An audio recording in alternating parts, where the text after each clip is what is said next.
Hey Internet, I'm Chaz. And I'm Dan. Welcome to Wine is Serious Business, episode 205. Back to some Oregon Pinot Noir. Today we've got a straddle show. We've got a wine from 2010 and a wine from 2012.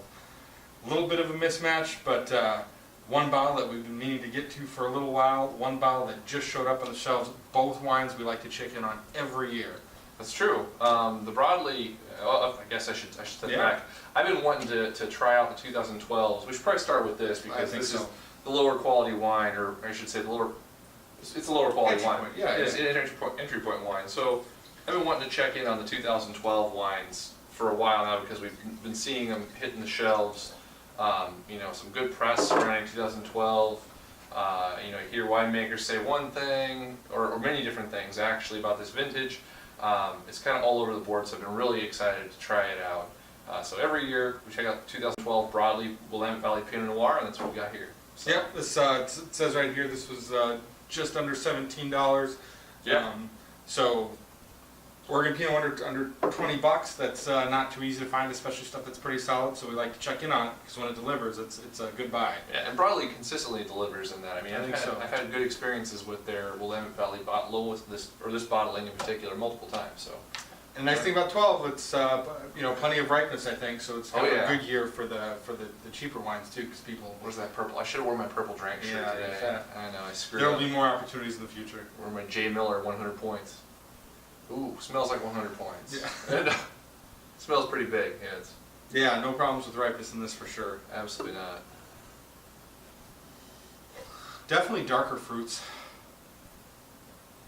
Or like blackberries. Yeah, sort of like a blackberry jam.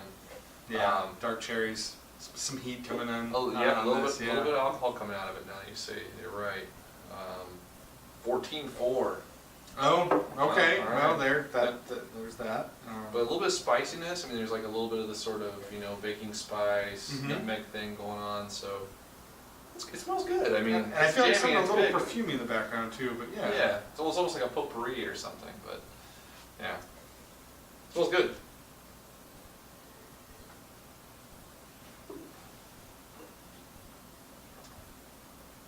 Boy, it's jammy.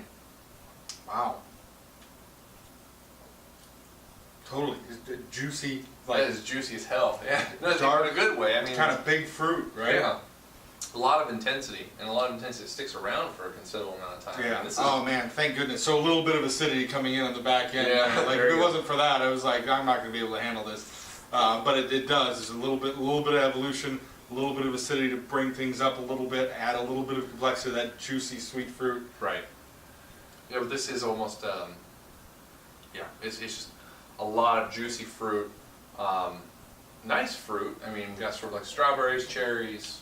It tastes nice, right? The fruit flavors are really good here. And I like how persistent they are. They hang around for a long time. For a sub-20 Pinot, there's no gaps. There's no fall off. There's no loss in intensity or flavor. Right. Man, right? And this is not a 2010.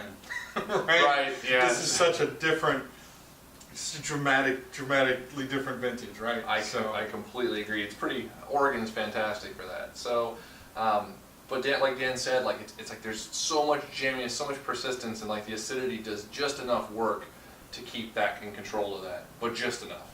Yep. So. But it does. It comes in kind of late. The acidity kind of sits in the back of the palate, dries things out as the heavier fruit flavors that kind of linger on towards the front. Tannins though. Tannins a little bit there. They're dusty. They're a little bit grippy, but they're very, very much behind the fruit and behind the acidity even on this. So, but I gotta say, well done for $17. Yeah. I mean. And I think a lot of people, especially coming out of the last couple of years, people are going to complain about the wines under $20 being really too light, maybe too boring, right? Having not enough flavor going on. If any of those things were your complaints during the previous 2 years, this wine will make you feel better. That's a really good way of putting that. For some of our other friends, this is too heavy. You're not going to enjoy it. For me, it's really getting in that direction, like we were just saying. The acidity kind of comes in and saves it. And it's been a few years since we've had like the heavier flavors like these, especially in the entry-level wines. Right. So it's taken a little bit of thinking to even kind of put my brain around it. It's true. I mean, I've got family members that prefer like a bigger styled wine. They want to drink Syrah mainly, and it's tough trying to play that. You know, what do I take down to them when I want to take Pinot? And this is, you know, if your stepfather drinks the entire bottle behind your back when you're not looking, you're not going to be out. But it's also not a bad wine. So I totally say it's got its place. I'm going to go 86 plus and say that it's at sub 20. I think it's well done. Yeah, we're right in line on that. I'm going to go 86 points as well. Just on the, I think maybe even with a couple more months in bottle, I could see it integrating a little more. I like it. And being a little more exciting. But yeah, I mean, and truth to that, right? Like I would happily drink another glass of this if it was out at a party. I'd definitely go pour myself some more. There is absolutely nothing wrong. Yeah. So and especially with the heat on the nose and these heavier flavors, I was worried there was going to be some burn on the palate, and there really isn't. Like you can tell that it's a heavier wine, but it's put together and it works. So agreed. So yeah, solid bottle for under $20. All right, so another good vintage of Broadley. And so what do we got for number 2? This was the one you brought to the table. Yeah, this is well, this was given to us as a sample. This is the 2010 bottling from 1789 wines. The Willamette Valley Pinot Noir. The winemaker here is Isabelle Dutard, who you see with us every year when we do the interview out at DuPont Cellars. This is the wine that she makes for herself, and you know, we're always excited to try it every year. She's one of our favorite winemakers in the valley. Kind of embarrassed to say I haven't had the 10 yet, so you know, I've been like fighting off like cracking into this bottle for a while. I'm like, no, we got to do it on the show. Like, don't just drink this. But to be completely honest, this is the current vintage for her releases, right? Yep. If you go on the website, yep.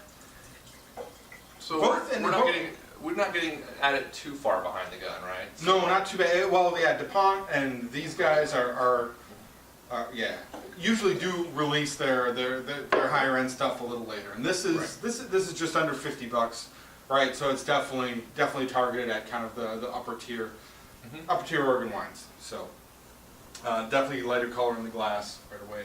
And this just says Willamette Valley for the designate.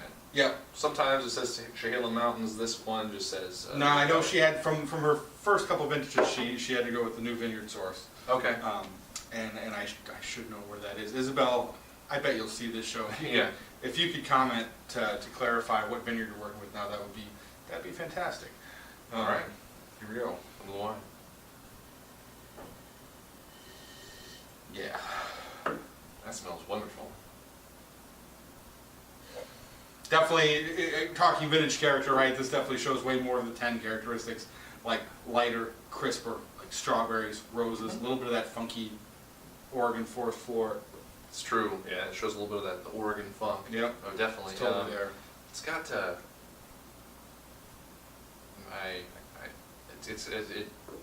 yeah, sort of like dried cranberries, a little bit of dried cranberry notes, and then roses. I smell roses, and it smells positively wonderful, along with all the flavors that Dan talked about. It smells really good. A little bit of pie crust too. Good complexity on the nose, kind of draws you in. I dig that. Absolutely.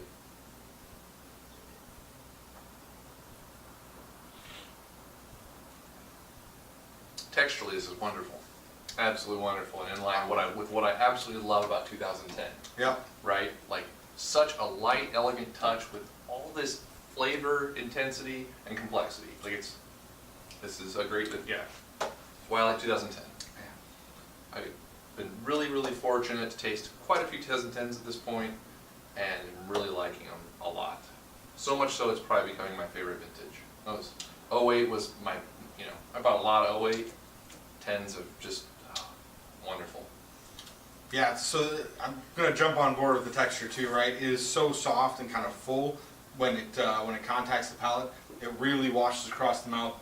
Really, just kind of luxurious feeling. Really enjoyed it. Then the acidity comes in pretty quickly on the mid palate. Thins things out, brightens things up. It's a good sense of evolution. The flavors definitely transition then too, becoming a lot more crisp. We're getting into like tart, like blood orange even. Kind of away from the strawberries. Yeah, cranberries for sure coming in later with the acidity. Yeah, but the flavors that start out first, are so nice. Like it's just like really, really wonderful red fruits, almost like a hint of like something sweet. Like you mentioned pie crust before. It's like toffee or something. Maybe. Sure, I totally see that. Just a little bit of that behind it. but then yeah, as the acidity comes in, it sort of changes everything up. It turns into blood orange, maybe grapefruit, maybe cranberry. I mean, it's a really strange, or I shouldn't say strange, a really wonderful evolution in the way it works, and just really well done. So yeah, it's good. And there's a little bit like like just edge of bitter, kind of like, again, like the blood orange peel or like cherry pit, kind of sitting in the center of the palate. The tannins never get too strong. I think that's kind of the expression of them. And the acidity is definitely making my mouth water as I get a few sips into this. But dries things out fully kind of makes me excited to see the ageability on this, because the fruit flavors are lingering well into the finish too with the structure, I think. Agreed. Yeah, this the way that the wine. Yeah, I can't talk tonight. So another one of my not talking nights. Overall, the wine's fantastic. I'll say that. Yeah. So I mean, it starts very nice. Has a very fantastic, or has a really good evolution, acidity, tannins, finish, sort of the whole package. And really, what I was trying to get on the point before was that 2010s are wonderful when they're really good, which this one is. I mean, they're awesome. So this is one of those, in my opinion. Yeah, and I'm really, the more I'm getting into it, the more I'm digging it too, because there's just kind of some complexity that kind of lingers. Like now I'm wondering if there was maybe some whole cluster on there or something, because it's the fruit kind of mixed with kind of that lighter tannic character that really lasts like long after you swallow. You kind of, I don't know, taste the echoes of these flavors or something like that on the palate. But great complexity, great length. I mean, this, obviously comes from someone who knows what she's doing, aiming for, this really complete style of wine. Right. Brings it home. And so, for me, 91 plus, 92 points, somewhere in there. This is another exemplary effort of a fantastic 2010, and yeah, really good. Yep, 91 on the nose for me. Yeah, totally enjoyable. I guess we talked about that pretty much already. So, Yeah. Man, two fantastic wines at their respective price points. I'm feeling good about the show tonight. That's true. I'd say, something here for almost everybody, really. Good point. Depending on what you're looking for. So that's that. Question of the day. I think we'll just kind of carry on. So I got in here to set the show up. Chaz was just downloading this hilarious game. Why don't you tell him about it? Oh jeez.